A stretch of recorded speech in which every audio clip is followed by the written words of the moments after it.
Hello, how are my children? How are you doing? This is doctor Shweta Malani, आपकी अपनी biology mentor and आप हैं अपने खुद के चैनल में तनिषा एजुकेशन हब, राइट? हम लोग पढ़ रहे हैं क्लास 12 में बायोडाइवर्सिटी एंड कंजर्वेशन एंड आज का हमारा टॉपिक है लॉस ऑफ बायोडाइवर्सिटी। इस टॉपिक में it is actually divided into two parts.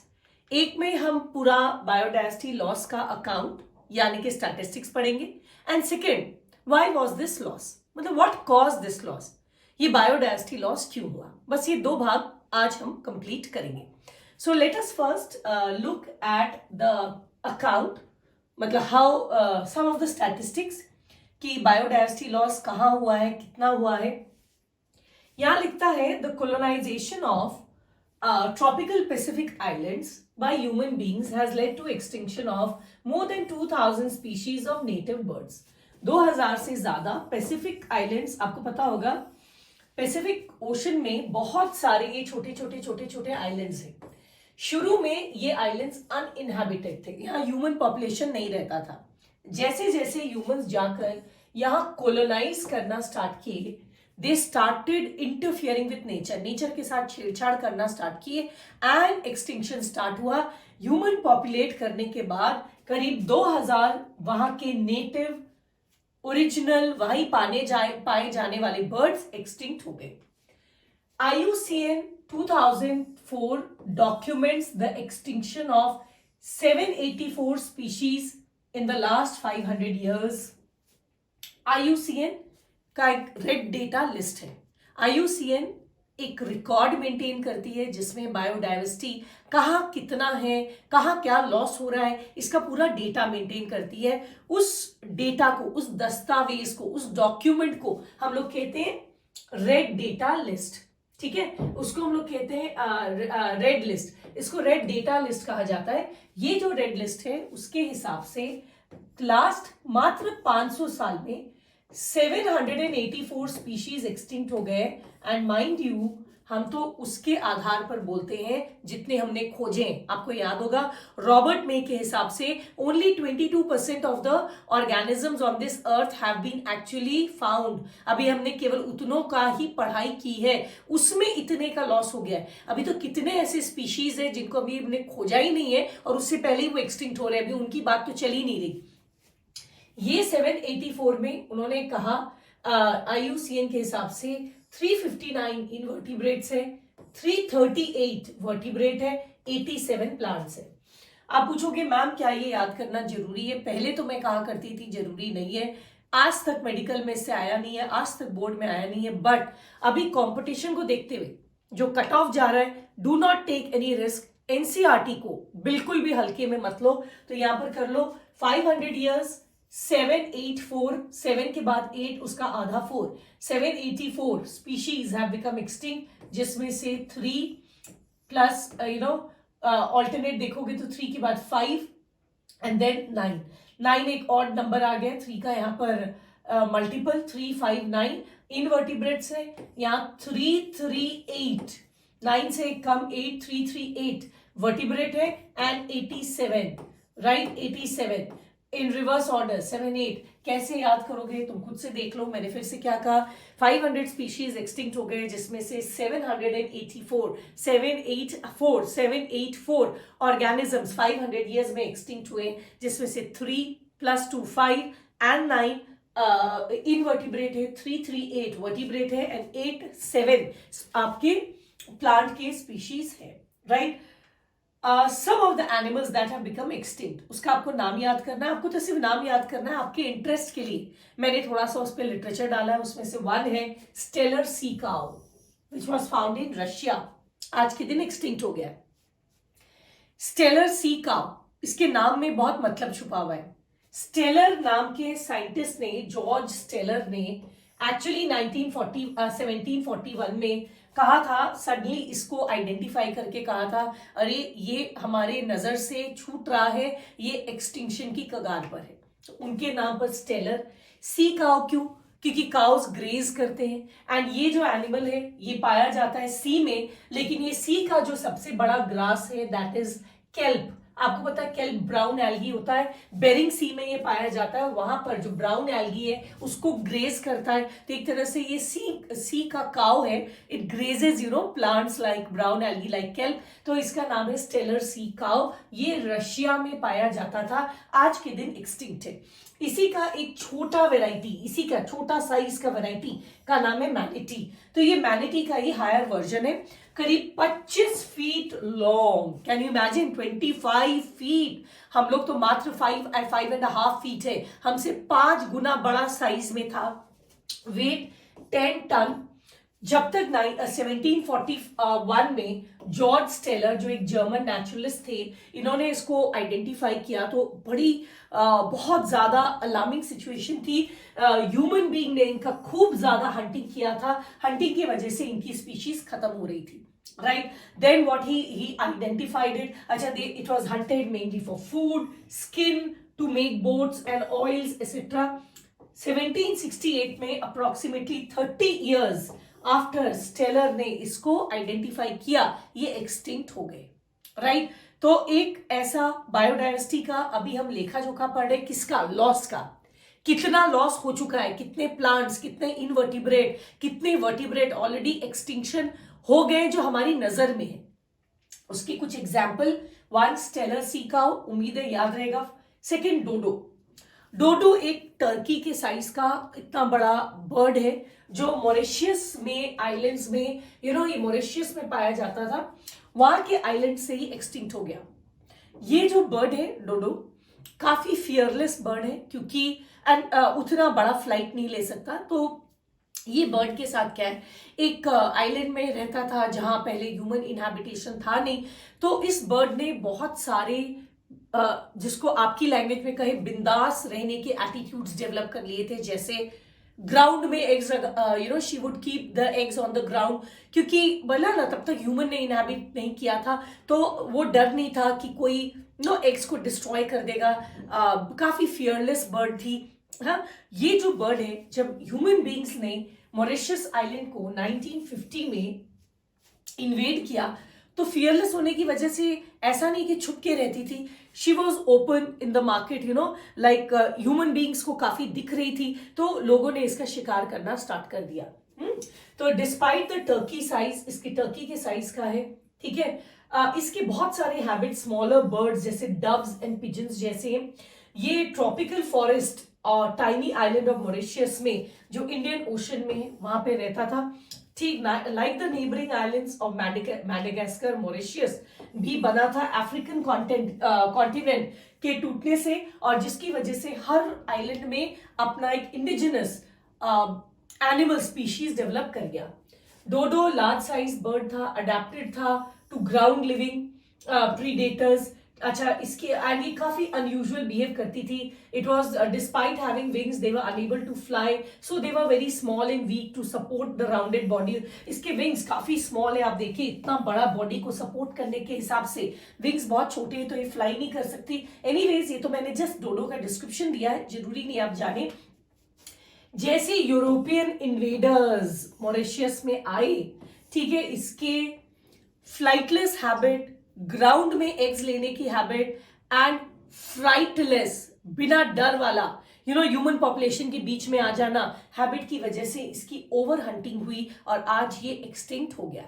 आपको बिल्कुल ये हिस्ट्री ज्योग्राफी नहीं जानना, मैं अपने इंटरेस्ट के लिए आपसे शेयर करती हूँ। आपको सिर्फ ये जानना है कि Steller sea cow from Russia extinct हो चुका है, डोडो फ्रॉम मॉरिशियस ये एक्सटिंक्ट हो चुका है। Now coming to the next animal जो आपको पढ़ना है, दैट इज थाइलसीन। ये thylacine one of the largest marsupials है टू बी सर्वाइव्ड। काफी जगहों पर पाया जाता था, like mainland of Australia, mainland of New Guinea. पहली बार यूरोपियंस ने जब इसको आइडेंटिफाई किया तब वो आइलैंड ऑफ टेस्मानिया में रिस्ट्रिक्टेड था। खूब पैसे मिलते थे इसके स्कैल्प के लिए, so it was hunted indiscriminately. इसकी खूब हंटिंग हुई बिना सोचे समझे। फाइनली हमने रियलाइज किया कि ये एनिमल तो एक्सटिंक्ट करने वाला है। 1936 में लॉ आया कि इसकी हंटिंग बैन है, लेकिन तब तक लेट हो चुका था क्योंकि आखिरी थायलसीन 1933 में ऑलरेडी जो था वो हंट होकर खत्म हो चुका था। इमेजिन हम कुछ चीजों में सेंसिटिव होते होते कितने लेट हो गए, इसके एक्सटिंक्ट होने के बाद हम लॉ पास किए। ठीक, so this is the third one, this is thylacine from Australia, हो गया। अब नेक्स्ट आ जाते हैं क्वागा। आपको देखकर लग रहा होगा कि मैम ये तो जेब्रा जैसा दिख रहा है। यस, ये जेब्रा का एक काफी क्लोज रिलेटिव है एंड इसको भी, क्वागा को भी वही बात है बेटा, इसकी रूथलेस हंटिंग हुई जिसकी वजह से दिस बिकेम एक्सटिंक्ट। ठीक है, quagga also became extinct from Africa. 4 बता दिए। 5वां, we'll come to species of tiger. Tiger के 3 सब स्पीशीज है, एक है बाली, एक है जवान, एक है कैस्पियन। ये तीनों स्पीशीज आज के दिन एक्सटिंक्ट हो चुके हैं। एक एक करके थोड़ा थोड़ा बता दे। Bali is due to because it was found in the Bali island of Indonesia. ये एक्सटिंक्ट हुआ अगेन बिकॉज ऑफ पोचिंग। इसकी काफी किलिंग की गई just for its skin, artifact and mere pleasure of hunting की वजह से। एंड लास्ट बाली जो वैरायटी थी that was shot on September 27, 1937। मैं आपको बार बार बता रही हूँ ये लिटरेचर एक्स्ट्रा है, आपको केवल नाम पढ़ना है कौन कौन एक्सटिंक्ट हो गया है। नेक्स्ट आ जाते हैं Caspian. This was found near the Caspian sea and इसका भी हंटिंग हुआ, so it became extinct. And the Javan tiger है, ये आइलैंड ऑफ जावा में पाया गया था तो जावान हो गया। एंड ये भी 1970s के मिड आते आते ये भी ड्यू टू एक्सटेंसिव हंटिंग। आप देख रहे हैं टाइगर्स की तो इनडिस्क्रिमिनेट हंटिंग हुई है जस्ट फॉर प्लेजर ऑल्सो। राजा महाराजा को मजा आता था just to show that how they are stronger than the tiger. खूब उन्होंने हंटिंग की जिसकी वजह से ये 3 स्पीशीज भी एक्सटिंक्ट हो गए। अब सवाल है कि कुछ और मैं आपको पहले बता दूं स्टैटिस्टिक्स। सो 27 स्पीशीज आपके एक्सटिंक्ट हुए हैं मात्र लास्ट 20 ईयर्स में। हमने देखा लास्ट 500 ईयर्स में I think it was 784 species extinct हुए। केवल अगर लास्ट 20 ईयर्स को देखा जाए तो लास्ट 20 ईयर्स में 27 स्पीशीज एक्सटिंक्ट हो गए, राइट। 500 साल में कितने हैं, 20 ईयर्स में कितने, मैंने बता दिया। अगर ये स्पीशीज के एक्सटिंक्शन का रेट रहा तो चिंता वाली बात है। क्यों चिंता वाली बात है? क्योंकि अगर ऐसा रहा तो आने वाले समय में बहुत इकोसिस्टम अनबैलेंस हो जाएगा, राइट। यहां देखो कुछ और लिखा है करीब 15,500 स्पीशीज ऑलरेडी ऐसे हैं जो फेसिंग द एक्सटिंक्शन, अभी एक्सटिंक्ट नहीं हुए हैं लेकिन एक्सटिंक्शन की कगार पर ये खड़े हैं, जिनमें से 31% जिम्नोस्पर्म है, 32% एम्फीबिया है, 12% बर्ड्स हैं एंड 23% मैमल्स हैं, राइट। ये थोड़ा सा अकाउंट है, देख लेना। टोटल 500 ईयर्स में अगर कितने स्पीशीज एक्सटिंक्ट हुए हैं, 7 मैंने बताया था 784। इसमें से कितने बर्ड्स मैमल्स हैं, कितने इनवर्टिब्रेट है, कितने वर्टिब्रेट है, कितने प्लांट्स हैं, थोड़ा स्टैटिस्टिक्स देख लेना। मेन कुछ स्पीशीज जो लास्ट कुछ ईयर्स में एक्सटिंक्ट हुए एंड दिस इज अगेन अभी एक्सटिंक्शन की कगार पर कितने खड़े हैं। चलो ये तो हो गया आपका पूरा डेटा। अब सवाल उठता है what is the reason for the loss of this biodiversity. कहता है भैया बायोडाइवर्सिटी का मेन रीजन है ह्यूमन बीइंग, और ह्यूमन की कौन सी एक्टिविटी हम बताएंगे। 4 पॉइंट्स है, very very very important. But कहता है कि एक्सटिंक्शन ऐसा नहीं है कि हमारे आने के बाद शुरू हुआ है, ह्यूमन से पहले भी एक्सटिंक्शन का फेनोमेना होता था, राइट। हमें पता है डायनासोर्स तो हमारे से आने से पहले ही खत्म हो गए थे। That means extinction is a natural phenomena. तो अभी हम इतनी शोरगुल क्यों कर रहे हैं भैया एक्सटिंक्ट हो रहा है, एक्सटिंक्ट हो रहा है? इसका सिंपल कारण ये है, since the origin of earth हम मानते हैं वो 5 एपिसोड एक्सटिंक्शन का हो चुका है, 5 मास एक्सटिंक्शन हो चुका है, हम इस बात को मानते हैं। बट ह्यूमन एक्टिविटी की वजह से ये करीब 100 से 1000 गुना फास्टर जा रहा है। चिंता की बात यह है कि इसका स्पीड काफी बढ़ गया। तब अगला सवाल, अब मेन आ जाते हैं टॉपिक पर, what are the reasons for the loss of biodiversity. ठीक, द लॉस ऑफ बायोडाइवर्सिटी, अच्छा बीच में ये आ गया से क्या क्या होगा। अगर बायोडाइवर्सिटी कम हो गया तो प्लांट का प्रोडक्शन कम हो जाएगा, एनवायरमेंटल रेजिस्टेंस को झेलने की ताकत कम हो जाएगी। ठीक, वेरिएबिलिटी इन इकोसिस्टम, बहुत सारे इकोसिस्टम के जो पार्ट्स हैं जैसे water use, paste, disease cycle, productivity, ये सारी चीजें वेरिएबल हो जाएंगी। ये तो बेकार के पॉइंट्स है, मेन पॉइंट पे आ जाते हैं जो मैं बार बार बोल रही हूँ। मेन इस एक्सटेंशन का कारण क्या है? 4 कारण है, इसीलिए इसको कहा जाता है एविल क्वाड्रेट। क्वाड्रेट मतलब 4 मेन कारण आइडेंटिफाई किया गया। ये आपको फुल 5 मार्क के क्वेश्चन के लिए आ सकता है, या इंडिविजुअली आपको नोट्स लिखने आ सकता है कोई एक पर। जैसे 4 कारण क्या है पहले सुन लो। 1 is habitat loss and fragmentation, the other is over exploitation, third is invasion of alien species, and the fourth is co-extinction। Individually short note लिखने आ सकता है, या फुल लिखने आ सकता है, या ऑब्जेक्टिव क्वेश्चन इनमें से आ सकते हैं। क्या है चलिए देखते हैं। तो मेनली इतना जो बायोडाइवर्सिटी का लॉस हुआ है, इतने सारे स्पीशीज जो लास्ट 500 ईयर्स में खत्म हुए हैं, 20 ईयर्स में 27 स्पीशीज खत्म हो गए, इनवर्टिब्रेट, वर्टिब्रेट, प्लांट्स, एवरीथिंग। इसके खत्म होने का, एक्सटिंक्ट होने का कारण क्या है? इसकी स्पीड बहुत तेज है, पहले के हिसाब से करीब 100 से 1000 टाइम्स ज्यादा स्पीड में जा रही है। What is the reason? First is habitat loss and fragmentation. Short में समझ लो, फिर रीडिंग मारेंगे समझ में आ जाएगा। What is habitat loss and fragmentation? Habitat is the place where an organism lives. एक ऑर्गेनिज्म जहां रहता है उस जगह को उसका हैबिटेट बोला जाता है। अब अगर इस हैबिटेट का या हमने लॉस कर दिया, ये 2 अलग पॉइंट है बेटा, या इसका हमने फ्रैगमेंटेशन कर दिया, ये दोनों 2 अलग पॉइंट है, इस बात को याद रखिएगा। लॉस का मतलब क्या है? Suppose this is a forest और हमने पूरे के फॉरेस्ट को जला दिया, पूरे के पूरे फॉरेस्ट को हमने खत्म कर दिया, then this will be called as loss, habitat loss. आप जंगल जला देंगे, उसमें जितने रहने वाले पौधे हैं सब खत्म, जितने जानवर हैं उनका घर खत्म हो गया, वो भी इधर उधर भटक जाएंगे, और उसके बाद धीरे धीरे नेचुरल हैबिटेट लॉस, फूड की अवेलेबिलिटी पर क्वेश्चन मार्क लग जाएगा, रिप्रोड्यूस कहां करे उस पर क्वेश्चन मार्क लग जाएगा, उनका सर्वाइवल थ्रेटन हो जाएगा, वो खत्म हो जाएंगे, राइट। एंड फ्रैगमेंटेशन का मतलब क्या होता है? यही फॉरेस्ट है बेटा, हमने पूरे के पूरे फॉरेस्ट को नहीं जलाया। सपोज हमें गवर्नमेंट ने आइडेंटिफाई किया कि यहां से एक नेशनल हाईवे बनना है, ठीक है, हाईवे बनना है जिसका रास्ता इस फॉरेस्ट से जाएगा, और इस फॉरेस्ट के एक पर्टिकुलर पार्ट को हमने क्लियर कर दिया, इस जगह को हमने काट दिया, क्योंकि यहां से रोड बनना है, नेशनल हाईवे बनना है, ताकि ये इन दोनों शहरों को कनेक्ट कर सके। उस केस में पूरा का पूरा हैबिटेट लॉस नहीं हुआ है, हमने केवल हैबिटेट के फ्रैगमेंटेशन कर दिए, टुकड़े कर दिए। टुकड़े करने से बायोडाइवर्सिटी लॉस क्यों होता है? क्योंकि एनिमल्स को पता नहीं था, वो यूज्ड टू है, उनको पता था ये हमारा एरिया है, ये हमारा हैबिटेट इतना बड़ा है।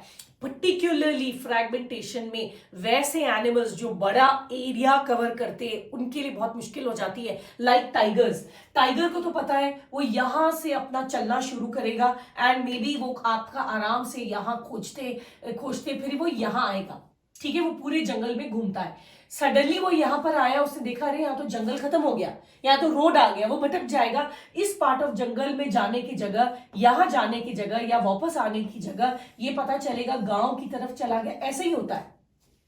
आपने जो बहुत बार सुना है ना कि टाइगर विलेज में आ गया, उसने लोगों को खा लिया, मैन ईटर हो गया, फिर लोगों ने उसको शूट कर दिया। इट इज बिकॉज भटक जाते हैं वो अपने नेचुरल हैबिटेट से, उनको आपने बीच से एक हाईवे बना दिया, अब बेचारा टाइगर कंफ्यूज, उसका तो इतना बड़ा जंगल हुआ करता था, वो जंगल में घूम रहा है, सडनली रोड आ गया, वो these animals who live in forest they have some natural cues, उनको पता रहता है, उनके कुछ लैंडमार्क्स होते हैं कि मैं यहां जाऊंगा तो एक तालाब आएगा, उसके बाद मैं राइट जाऊंगा, लेफ्ट जाऊंगा, इस तरह से वो फॉरेस्ट की मैपिंग करते हैं। आपने तो उनकी मैपिंग गड़बड़ कर दी, आपने तो बीच से काट दिया, अब वो अचानक गड़बड़ हो गए, कहाँ आ गया, और वो इसी तरह क्या होते हैं, भटक जाते हैं, कभी कभी ह्यूमन हैबिटेशन में आ जाते हैं, फिर डर से खाने लगते हैं, फिर ह्यूमन बींग्स उनकी हंटिंग कर देते हैं, इस तरह से वो एक्सटिंक्ट हो जाते हैं, राइट।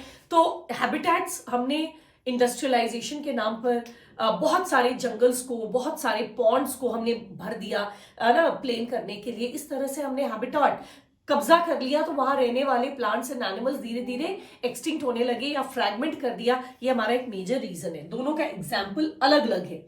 हैबिटेट लॉस को आपकी एनसीईआरटी में अलग डील किया है with another example, and fragmentation को अलग डील किया है विद अनदर एग्जाम्पल। मैं चाहती हूं, क्लियर नहीं लिखा है पर मैं चाहती हूं आप इसको आइडेंटिफाई करो और दोनों के एग्जाम्पल को अलग अलग रखना।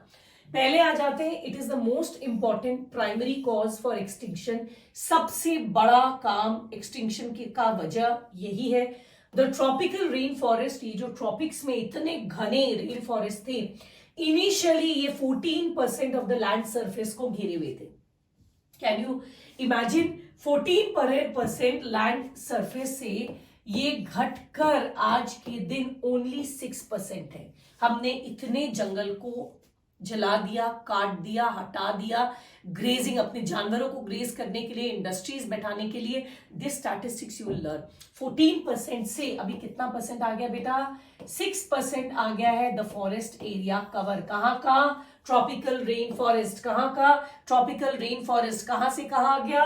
14% से 6%, लेस देन 50%। 50 होता तो हम 7 बोलते, ठीक। इसी में एक फॉरेस्ट का नाम है अमेज़न रेन फॉरेस्ट, जिसको हम लोग कहते हैं lung of the planet. Very important 1 mark का question, which area of the earth is called as the lung of the planet? The Amazon forest. क्यों? इतना घना है, इतने प्लांट्स हैं, इतना ऑक्सीजन रिलीज करता है, ये एयर को प्यूरिफाई करने का बहुत बड़ा एक रिसोर्स है, ठीक। इसको बहुत ज्यादा क्लियर किया गया for cultivation of soybean,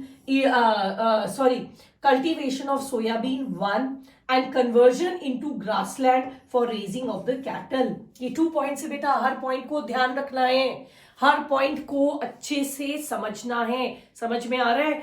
Amazon forest जिसको लंग ऑफ द प्लैनेट कहते हैं, उसको क्यों क्लियर किया? वहां के लोकल लोगों ने, ट्राइबल्स ने क्लियर किया। वाई? एक तो सोयाबीन उगाने के लिए खट खट खट खट खट काट दिया, अपने सोयाबीन लगाने के लिए। वो तो क्या करते थे? सोयाबीन लगाया, उगाया, कुछ दिन तक लगाया, लैंड इनफर्टाइल हो गया, कुछ साइकिल के बाद मिनरल्स खत्म हो गए, फिर जंगल काट दिया, वहां लगाया। आप तो उसको क्लियर करते चले गए। आपको पता है डेजर्ट कैसे होता है? डेजर्ट कैसे बनता है? I will just tell you this is interesting, you must know. Desert ऐसे बनता है कि सपोज ये एक बड़ा सा एक गुड समझो फॉरेस्ट है, काफी हेल्दी इकोसिस्टम है जहां प्लांट्स है। आपने सडनली क्या किया? यहां के कुछ को खत्म कर दिया, क्लियर कर दिया। आपने सोचा सोयाबीन कल्टीवेट करेंगे या घास उगाएंगे ताकि मेरे कैटल के लिए भोजन रहे। You know my beef cattle, beef के लिए कैटल को रेज करते थे, उसको घास चाहिए, उसके लिए हमने फॉरेस्ट को काट दिया ताकि उसके लिए हम चारा, द फीड को हम वहां उगा सके। या आपने कुछ दिन किया, फिर देखा कुछ दिनों के बाद यहाँ की जमीन बंजर हो गई, द सॉइल बिकेम इनफर्टाइल, आपने ये जगह को छोड़ दिया, आप एक और जगह पर आ गए, आप एक और जगह पर आ गए, और इस तरह से आपने ये पैचेस को इनफर्टाइल कर दिया। यहाँ कोई पौधे नहीं उग रहे, आपने जमीन को पूरा इनफर्टाइल कर दिया। जब इनफर्टाइल हो गया, आपने छोड़ दिया, एक और जगह कर दिया। जब यही पैचेस आपस में जुड़ जाते, ठीक है, यही पैचेस जब छोटे छोटे पैचेस आपस में जुड़ जाते हैं तो एक बड़ा लैंड, बैरन लैंड बन जाता है, जिसको हम लोग कहते हैं डेजर्ट। मैं हमेशा हंस के बोलती हूँ, बच्चों को मजाक में बताती हूँ, मैं कहती हूँ सिर पर जो गंजापन है, चाहे फॉरेस्ट का गंजापन है, सेम ही है। पहले यहाँ के थोड़े बाल उड़े, फिर यहाँ के 2-4 उड़े, फिर यहाँ, और जब ये सारे पैचेस जुड़ गए, है ना, ये जुड़ गए, तो यहाँ से पूरा बॉल्ड, गंजे, ठीक है। पर्टिकुलरली मेन में जो कैरेक्टराइजेशन होता है, यहां से यहां तक बाल नहीं पाने जा, पहले यहाँ का थोड़ा हटा, फिर यहाँ का, और फिर वो आपस में मर्ज करते गए, खत्म। वैसे ही बड़े बड़े फॉरेस्ट डेजर्ट में कन्वर्ट हुए हैं, just because of this insensitive attitude of human being. तो मैंने आपको, खैर अब इस पर इनसेंसिटिविटी पर भाषण नहीं देकर वापस आ जाते। क्या बताया? अमेज़न पर हम बात कर रहे हैं, हम पहला बात कर रहे हैं habitat loss and fragmentation. Habitat loss में मतलब जब एक बहुत बड़ा टुकड़ा को हम एक बार में खत्म कर देते, क्लियर कर देते, that's called as habitat loss. उसकी वजह से वहां पे पाए जाने वाले प्लांट्स एंड एनिमल्स का हैबिटेट खत्म हो जाता है, बेचारे खुद भी खत्म हो जाते हैं। इसके एक एग्जांपल में लिखा है कि ट्रॉपिकल रेन फॉरेस्ट जो पहले 14% लैंड एरिया को कवर करता था, अब वो 6% पर महज आ गया है। और अमेज़न के रेन फॉरेस्ट, जिसको लंग ऑफ द प्लैनेट कहते हैं, इसके में हैबिटेट लॉस का मेन कारण है वहां के लोकल लोग, they cleared the forest for 2 reasons। One was they cleared the forest for 2 reasons. One was for the soybean cultivation and second was to convert the grassland into to convert the area into grassland for raising their beef cattle. समझ में आ गया? अब आ जाते हैं जब total habitat को हटा देते, then that's called as habitat loss. उसकी वजह से वहां के सारे प्लांट्स एंड एनिमल्स खत्म हो जाते हैं. हैबिटेट लॉस का एक कारण मैंने बताया क्या है, ह्यूमन इंटरफेरेंस. ह्यूमन इंटरफेरेंस में एक डायरेक्ट रीजन मैंने क्या बताया, जब वो एक्चुअली काट देते हैं फॉर एग्रीकल्चर और industry, that means when they cut it. ठीक है, कटिंग की वजह से हैबिटेट लॉस हुआ है. सेकेंड हुआ है ड्यू टू पॉल्यूशन. देखो आपकी बुक में लिखा है सेकेंड हुआ है ड्यू टू पॉल्यूशन, क्योंकि जब आप ज्यादा पॉल्यूशन, हैबिटेट लॉस की बात करें बेटा, हैबिटेट लॉस के कारण क्या है, एक तो आपने काटा, ठीक है, जो मैंने बताया ना, आपने काटा, soybean cultivation etcetera. Second pollution, जब आप degradation of habitat by pollution, जब आप बहुत ज्यादा पॉल्यूशन हो जाता है, इस पॉल्यूशन की वजह से एनवायरमेंटल कंडीशंस फेवरेबल नहीं रहते प्लांट्स के लिए, तो प्लांट्स मरने लगते हैं तो एनिमल्स भी मरने लगते हैं. जैसे ये तो मैं एयर पॉल्यूशन दिखा रही हूं, आप देखो वाटर पॉल्यूशन, ये मेरा एक इकोसिस्टम है, बड़ा रिच इकोसिस्टम है, काफी वैरायटी यहाँ प्लांट्स एंड एनिमल्स के पाए जाते हैं. आपने यहाँ पर इंडस्ट्री लगा लिया, इंडस्ट्री ने अपने वेस्ट को इस पानी में डालना स्टार्ट किया, ये वाटर पॉल्यूट हो गया, राइट. इस वाटर का ऑक्सीजन कंटेंट कम हो गया, as a result and you know mineral content खत्म हो गया, ये बहुत पॉल्यूटेड हो गया. एज अ रिजल्ट क्या हुआ, यहाँ के प्लांट्स एंड एनिमल्स आपके मरने लगे, दे स्टार्टेड डाइंग. देखा आपने कैसे पॉल्यूशन भी हैबिटेट लॉस को लीड करता है. So one is due to cutting, the second is due to pollution. ठीक, तो ये हो गया regarding your habitat loss. Habitat loss के बाद अगला क्या है, फ्रैगमेंटेशन. व्हेन एक लार्ज हैबिटेट को हम तोड़ देते हैं इनटू स्मॉलर, देखो यहाँ तोड़ दिया, ऐसे छोटे छोटे रीजन में तोड़ देते हैं, तो भी बहुत सारे एनिमल्स खत्म होने लगते हैं. इसमें ये बहुत बहुत इंपॉर्टेंट है, इसमें 2 एग्जाम्पल लिखा है, पर्टिकुलरली ये इफेक्ट करता है वैसे एनिमल्स जिनकी माइग्रेटरी हैबिटेट है, एंड सेकेंड वैसे एनिमल्स जिनको लार्ज टेरिटरीज की जरूरत होती है. जब आप एक बड़े हैबिटेट को छोटे छोटे हैबिटेट में फ्रैगमेंट कर देते हैं, आपने यहाँ रोड्स बना लिए जिसकी वजह से देखो ये टुकड़ों में टूट गया, तो यहाँ पर बहुत सारे एनिमल्स एक्सटिंक्ट हो जाते हैं, इसकी वजह से उनका नंबर का लॉस हो जाता है. और ये मेनली 2 तरह के एनिमल्स को इफेक्ट करता है. एक वैसे जिनको लार्ज एरिया की जरूरत होती है फॉर सर्वाइवल, जैसे टाइगर्स, मैंने कहा ना, वो जंगल, अगर हम इसी एरिया में लोकलाइज थे, हम अगर जंगल के इसी एरिया में रहा करते थे, तो मुझे फर्क नहीं पड़ेगा, आप टुकड़ा भी कर दिए तो मुझे तो यहीं पर रहना है. लेकिन अगर आप ऐसे एनिमल थे जो आप काफी घुमा करते थे, आप भटक जाएंगे तो आपका लॉस ज्यादा होगा. एंड सेकेंड यहाँ पर लॉस सबसे ज्यादा प्रॉब्लम किसको होती है, that is your migratory animals and birds. Migratory क्यों, क्योंकि जो एनिमल्स या बर्ड्स लार्ज डिस्टेंस माइग्रेट करते, मतलब वो सपोज जैसे हर ईयर इंडिया में साइबेरियन क्रेन्स आते हैं, कहाँ, साइबेरिया से इंडिया में, राजस्थान में क्यूलाडो जो बर्थ हमारा जो सेंचुरी है वहां पर वो आते हैं.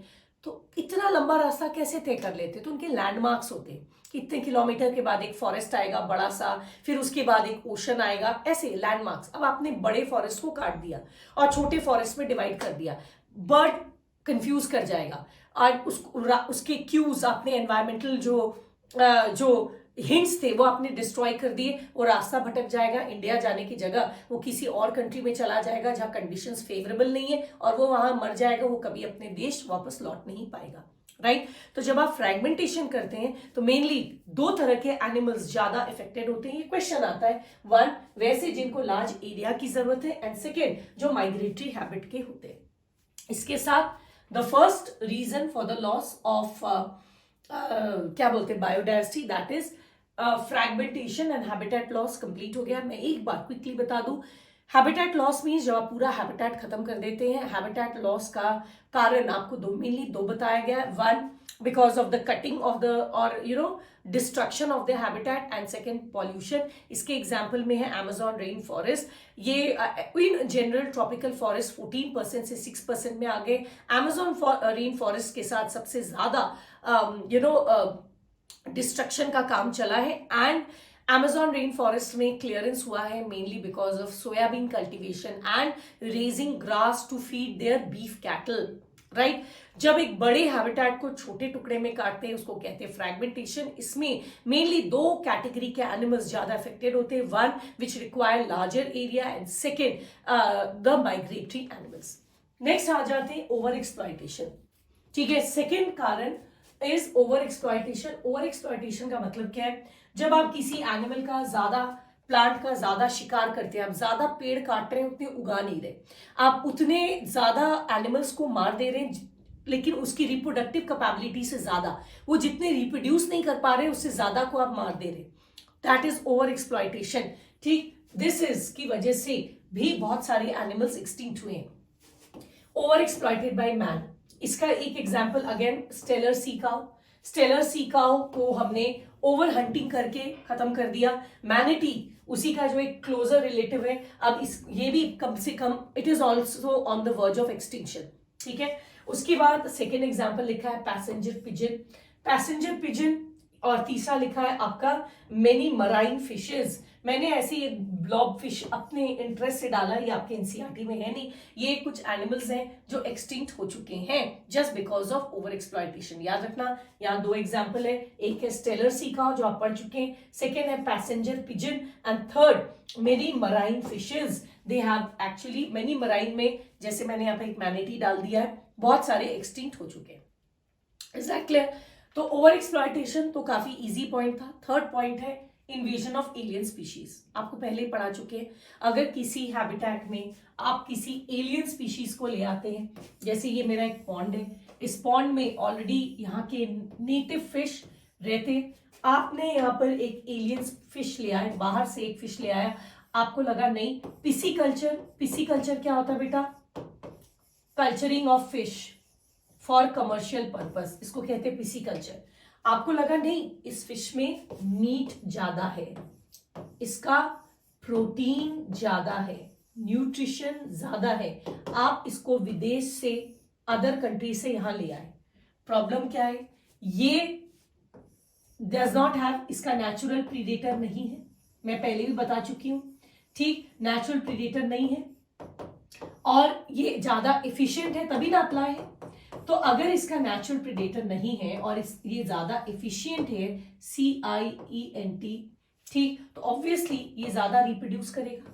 जब ये ज्यादा तेजी से रिप्रोड्यूस करेगा, आपका जो इंडिजिनस स्पीशीज है बेचारा, ये अब दोनों तरफ से मार खा रहा है। एक तो इसके अपने प्रीडेटर है, क्योंकि ये नेचुरल हैबिटेट में है, तो एक तो इसका प्रीडेटर है, दूसरा यहाँ कॉम्पिटिशन चल रहा है।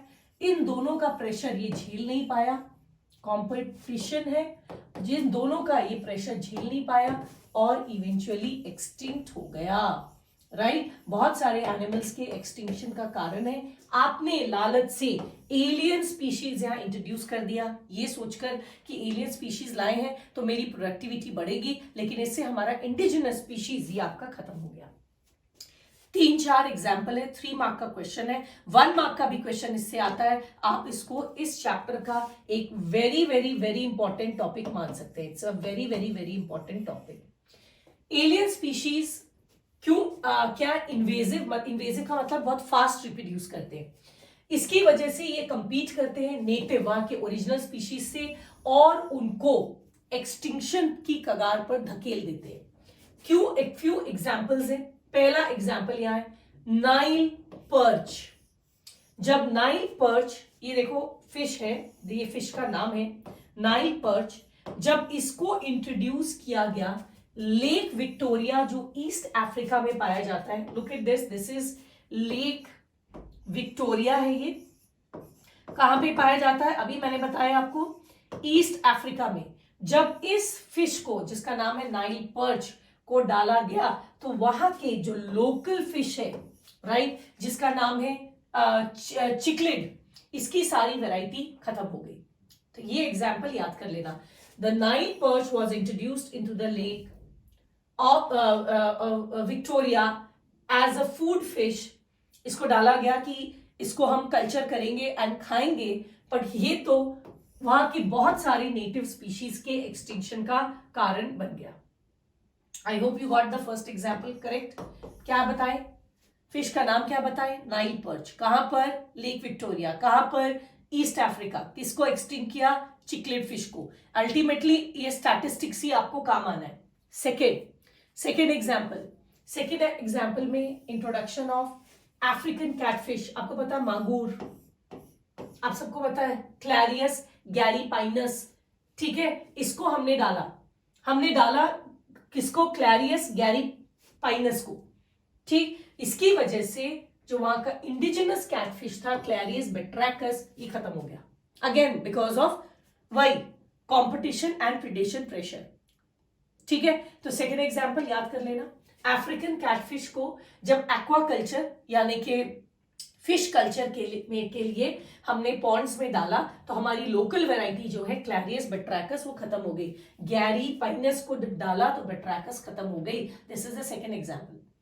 थर्ड एग्जांपल है पार्थेनियम, जिसके बारे में आपने पढ़ा था चैप्टर 1 में, जो एक कैरेट ग्रास जिसको बोलते हैं। उसके अलावा ये वाला जो प्लांट है आपने देखा होगा, जंगली फूल है, इसका नाम है लैंटेरा कमारा, ठीक है। ये काफी जंगली है, कहीं लगा दो तो एकदम फटाफट ग्रो करने लगती है। क्यों? ये इंडिजिनस ये क्या है? ये एक इन्वेजिव प्लांट स्पीशीज है, ठीक। और ये सारे भी बाहर से लाए गए हैं, they are not indigenous India में। तो ये फटाफट, इनका प्रीडेटर तो है नहीं, पूरी जगह को घेर लेते हैं और पूरा इकोसिस्टम को खा जाते हैं। 3 एग्जाम्पल यहाँ, एक है पार्थेनियम, दूसरा है लैंटेरा, तीसरा Eichhornia, terror of Bengal, right. ये सारे एक्सोटिक प्लांट स्पीशीज है जिसको जब इंडिया में लाया तो इन्होंने एनवायरमेंटल डैमेज किया और हमारे इंडिजिनस स्पीशीज को खत्म कर दिया, राइट। इसमें देखो क्या क्वेश्चन आएगा, give some exotic species which were introduced in India and caused a loss of biodiversity या स्पीशीज डाइवर्सिटी। इसमें पार्थेनियम और वाटर हियासिंथ आप पढ़ चुके हैं कि दोनों इंडिया के नहीं थे, हमने लाया, ये फटाफट ग्रो किए, इनका प्रीडेटर तो था नहीं, रिसोर्सेज इनको बड़ा अच्छा मिला, फटाफट ग्रो किए एंड इंडिजिनस को खत्म कर दिया। थर्ड केवल याद कर लेना, लैंटेरा कमारा। तो 3 एग्जाम्पल है किसका? Invasion of alien species. 3 example में पहला एग्जाम्पल है नाइल पर्च, सेकेंड है क्लैरियस गैरीपाइनस एंड थर्ड है these 3 plants, parthenium, lantana and आइकॉर्डिया। लास्ट आ जाते उस क्वाड्रेट, एविल क्वाड्रेट का जो लास्ट पार्ट है, दैट इज कोएक्सटिंक्शन। कोएक्सटिंक्शन मतलब आपको पता है बहुत जगह पैरासाइट एंड होस्ट का ऐसा रिलेशन होता है कि पैरासाइट बिना होस्ट के सर्वाइव नहीं कर सकता। The parasite actually needs the host for its survival. तो अगर आपका होस्ट खत्म हो गया तो पैरासाइट अपने आप क्या होगा? एक्सटिंक्ट हो जाएगा। या आपने ये भी पढ़ा है बेटा लास्ट चैप्टर में कि there are some extreme mutualism, जहां एक दूसरे के बिना अपना लाइफ साइकिल कंप्लीट नहीं कर सकते। यहां मैं आपको एक एग्जांपल बताती हूँ, ये जो डोडो मैंने बताया ना, ये डोडो एक सीड ईटर है, एक्स्ट्रा बता रही हूँ इंटरेस्ट के लिए। सीड ईटर था वो, एक पर्टिकुलर प्लांट है उसके सीड्स खाता था और वो प्लांट के सीड का कोट बहुत टफ होता है, हार्ड होता है। तो जब डोडो उस प्लांट के सीड फ्रूट्स को खाया तो उसका सीड जब उसके इंटेस्टीन से होकर गुजरता था और फीकल मैटर से निकलता था तो सॉफन हो जाता था और जर्मिनेट करता था। अभी डोडो खत्म हो जाने के बाद उस प्लांट को प्रिजर्व करना मुश्किल हो गया है क्योंकि उसका सीड कोट इतना हार्ड है कि नेचुरली जर्मिनेट नहीं करता, राइट। उसको सॉफन करना पड़ता है एंड क्योंकि उसको डोडो खाता था उसके फ्रूट्स को तो नेचुरली उसको सॉफन कर देता था। अब उसकी कोई सॉफ्टनिंग एजेंट तो रह नहीं गई, सीड हार्ड है, जर्मिनेट ही नहीं कर पाता, वो प्लांट एक्सटिंक्शन की कगार पर आ गया है, उसको सेव करना मुश्किल हो रहा है। क्यों? को एक्सटिंक्शन। जब 2 ऑर्गेनिज्म का ऐसा रिश्ता होता है जहां दोनों 100% एक दूसरे पर डिपेंडेंट है। आपको याद है ब्लास्टोफेगा, मैंने फिग का बताया था, फिग एंड वास्प, फिग का वास्प। अगर आप फिग प्लांट को खत्म कर दोगे तो वास्प खत्म हो जाएगा, वास्प खत्म कर दोगे प्लांट खत्म हो जाएगा, क्योंकि दोनों एक दूसरे पर 100% डिपेंडेंट है, एक दूसरे के बिना अपना लाइफ साइकिल कंप्लीट नहीं कर सकते, ठीक। तो वही कह रहा है को एक्सटिंक्शन वाज अनदर रीजन, ठीक है। को एक्सटिंक्शन इज अ फेनोमेना जहां पर एक स्पीशीज जब एक्सटिंक्ट हो जाता है तो वो प्लांट या एनिमल जो उसके साथ एसोसिएटेड है ओब्लिगेटरी मैनर में, मतलब जो उसी के साथ जिंदा रह सकता है या जिंदा नहीं रह सकता, वो भी एक्सटिंक्ट हो जाता है, ठीक। फॉर एग्जाम्पल यहाँ ले रहा है फिश, बहुत सारे फिश, बहुत सारे parasites, if a species of fish, अगर एक पर्टिकुलर फिश का स्पीशीज अगर एक्सटिंक्ट हो गया तो उसमें रहने वाले पैरासाइट्स भी एक्सटिंक्ट हो जाएंगे, ये तो मैंने एक्स्ट्रा एग्जाम्पल डाला है आपके इंटरेस्ट के लिए, मैं जस्ट दिखा रही हूँ। ये कैलिफोर्निया कॉन्डोर एक बर्ड है और ये लाउस उसके ऊपर रहता है। This Laue's was known only from California condor, ये जो बर्ड है उसी में इसको में ये पाया जाता था एंड इट गॉट एक्सटिंक्ट, ठीक है, as a result of efforts by conservation biologist to get rid of the bird of its parasite. इस बर्ड को हम प्रोटेक्ट करना चाह रहे थे और हम, ये इसका पैरासाइट था। बर्ड को प्रोटेक्ट करने के लिए हमने क्या किया, हम कोशिश की कि इस पे कोई भी पैरासाइट जिंदा न रहे, ठीक है। तो इसकी पैरासाइट को इस पे लगने नहीं दिया, जिसकी वजह से बेचारा एक्सटिंक्ट हो गया। बर्ड को बचाने के चक्कर में, क्योंकि इसका कोई दूसरा होस्ट नहीं था, ये केवल इसी बर्ड में रहता था, तो हमने बर्ड को प्रोटेक्ट करने के लिए बोला नहीं नहीं, इसको किसी पैरासाइट से हार्म नहीं होने देंगे, तो ये लाउस एक्सटिंक्ट हो गया। Got it? So these are the 4 evil quadrates. Coextinction में मैंने कुछ एग्जाम्पल और दिए आपके लिए। सिमिलरली प्लांट पॉलिनेटर, अगर ये इंसेक्ट इस प्लांट को पॉलिनेट करता है, अगर प्लांट एक्सटिंक्ट हो गया तो इंसेक्ट एक्सटिंक्ट हो जाएगा एंड वाइस वर्सा, ठीक है। या एक एग्जाम्पल है द लोकली एक्सटिंक्ट बटरफ्लाई, एक बटरफ्लाई का स्पीशीज है टाइलोफोरा, ये को एक्सटिंक्ट हो गया, ठीक है, एंड इट्स को एक्सटिंक्ट बटरफ्लाई स्पीशीज। अच्छा, ये प्लांट का नाम है टाइलोफोरा, इस पे ये बटरफ्लाई स्पीशीज रहती थी, दोनों, एक एक्सटिंक्ट हुआ, दूसरा भी हो गया from Singapore. Again this is extra just to make you understand. हो गया? सो विद दैट हमारा ये टॉपिक कंप्लीट हो गया, the reasons for an account of biodiversity loss and the reasons for the biodiversity loss. इससे पहले मैं आपको समरी बताऊं, let us quickly look into your NCERT, ठीक है। तो क्विकली करेंगे हम लोग। लॉस ऑफ बायोडाइवर्सिटी, यहाँ पर शुरू में कुछ स्टैटिस्टिक्स दिया है, स्टैटिस्टिक्स में मतलब एनसीईआरटी में ही रिवाइज कर लेते हैं, ठीक है। पैसिफिक आइलैंड्स जब ह्यूमन से इनहैबिट हुए तो करीब 2000 स्पीशीज बर्ड्स के एक्सटिंक्ट हो गए। IUCN लिस्ट जो रेड डेटा लिस्ट है 2004 के हिसाब से 784 स्पीशीज एक्सटिंक्ट हुए, जिसमें से 338 vertebrate, 359 invertebrate, 87 plants in last 500 years. कुछ एग्जाम्पल एक्सटिंक्शन का है, dodo from Mauritius, quagga from Africa, thylacine from Australia, Steller sea cow from Russia and 3 sub species बाली, जवान एंड कैस्पियन टाइगर का, ठीक। लास्ट 20 ईयर्स में अकेले करीब 27 स्पीशीज आपके खत्म हुए। ये हो गया कुछ स्टैटिस्टिक्स। नाउ एक्सटिंक्शन बहुत रैंडम नहीं है, ठीक है। देखा गया है कि एक्सटिंक्शन में भी एक ट्रेंड है, जैसे एम्फीबियंस ज्यादा वनरेबल है एक्सटिंक्शन के लिए, ये हमने पढ़ा नहीं था, एक्स्ट्रा ध्यान दे लो, ठीक। ग्रिम सिनेरियो है कि करीब 15,500 स्पीशीज अभी एक्सटिंक्शन की कगार पर है, जिसमें से 12% है आपके बर्ड्स, 23% है मैमल्स, 32% है एम्फीबिया, 31% है जिम्नोस्पर्म्स जो अभी एक्सटिंक्शन की कगार पे।